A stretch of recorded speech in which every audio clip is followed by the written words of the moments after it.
দেশের এবং প্রবাসের ভাই বোনদের প্রতি সালাম। আসসালামু আলাইকুম। আমি প্রভাষক ডাক্তার রিক্তা পারভিন, চেম্বার সেবা হোমিও কমপ্লেক্স অ্যান্ড সেবা ডিজিটাল ল্যাব, উপজেলা মডেল মসজিদের পূর্ব পাশে, শিমুলিয়া, মাগুরা। সহবাসের সময়কে দীর্ঘায়িত কিভাবে করা যায়, অর্থাৎ 2 মিনিট থেকে কিভাবে 10-15 মিনিট করা যায় সেই বিষয়ে আজকে কথা বলবো। সহবাসের সময়কে দীর্ঘায়িত করার জন্য স্বামী স্ত্রী দুজনকেই ধৈর্যশীল এবং সহনশীল হতে হয়। মাথা ঠান্ডা রেখে যৌন কার্য পরিচালনা করতে হয়। মনে রাখবেন যে আপনি যুদ্ধক্ষেত্রে যুদ্ধ করতে যাচ্ছেন না, জয়লাভ করতে যাচ্ছেন না। আপনি যাচ্ছেন আপনার পার্টনার অথবা স্ত্রীকে সুখ দিতে এবং নিজে সুখ নিতে। যখন সহবাস শুরু করতে যাবেন তার পূর্বে দুজনকে পর্যাপ্ত পরিমাণ ফোরপ্লে করবেন। সাধারণত পুরুষেরা খুব অল্প সময়ের ভিতরে উত্তেজিত হয়ে যায়, আর মহিলাদের উত্তেজিত হতে একটু সময় লাগে, অর্থাৎ 10 থেকে 15 মিনিট, কখনো দেখা যায় যে 30 থেকে 35 মিনিটও সময় লেগে যায়।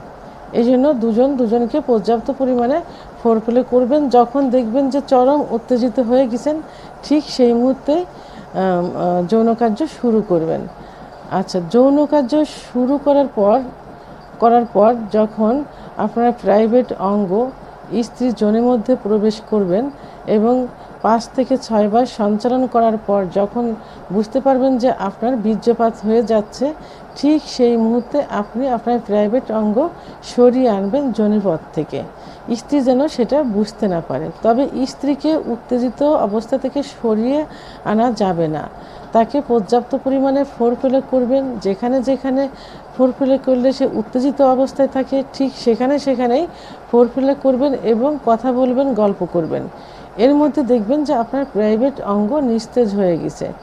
তো আবার যখন নিস্তেজ অবস্থা থেকে আবার শুরু করার ডিসিশন নেবেন, তখন মন মানসিকতা সেইভাবে তৈরি করবেন।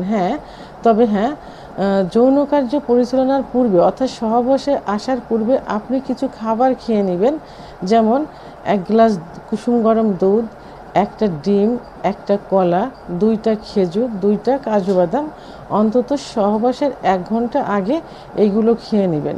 তাহলে আপনার এনার্জিটা বেড়ে যাবে। যখন দেখবেন যে আপনার ওঠানামা করতে অর্থাৎ থেমে সহবাস করতে যখন দেখবেন যে আপনার প্রাইভেট অঙ্গটা নিস্তেজ হয়ে গেছে, আপনি যখন আবার মন শুরু করবেন যে আবার শুরু করব, ঠিক আবার উত্তেজিত হয়ে যাবে। এই জন্য খাবারগুলো 1 ঘন্টা আগেই খেয়ে নেবেন।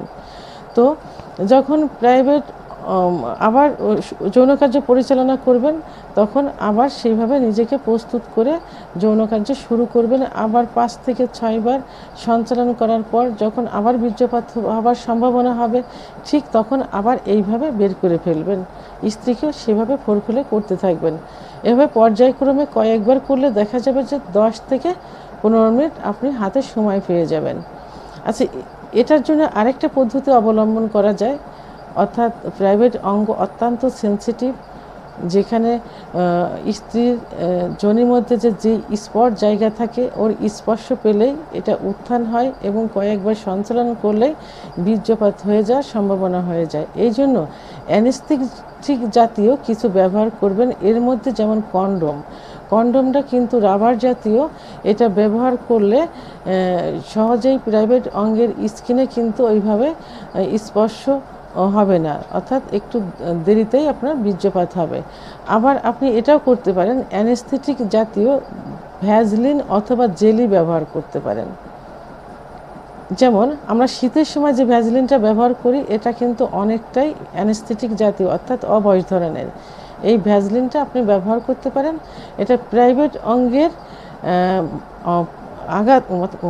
আঘাত থেকে, অর্থাৎ অগ্রভাগ থেকে মাঝপথ পর্যন্ত ব্যবহার করবেন এবং যৌন মিলনে যাবার পূর্বে একটু ধুয়ে নিতে পারেন। যদি একটু চুলকায় তাহলে অবশ্যই অ্যালার্জি জাতীয় একটা ওষুধ খেয়ে নিতে পারেন। তো তাহলে দেখা গেল কি যে আপনি অ্যানেস্থেটিক জাতীয় জেলি অথবা ভ্যাজলিন, কন্ডোম ব্যবহার করেও দীর্ঘ সময় যৌন কার্য পরিচালনা করতে পারেন। তো আমরা যে পদ্ধতিটা পূর্বে বললাম যে থেমে সহবাস করতে হবে, এইটা আপনি 4 থেকে 5 মাস প্র্যাকটিসটা করলে একটা সময় অভ্যাসে পরিণত হয়ে যাবে। তখন এই থেমে থেমে সহবাস আর করা লাগবে না, এমনিতে আপনার সময়টা বেড়ে যাবে। তো বন্ধুরা, আমার ভিডিওটি সম্পর্কে যদি কোনো মতামত থেকে থাকে তাহলে অবশ্যই কমেন্টসের মাধ্যমে জানাবেন।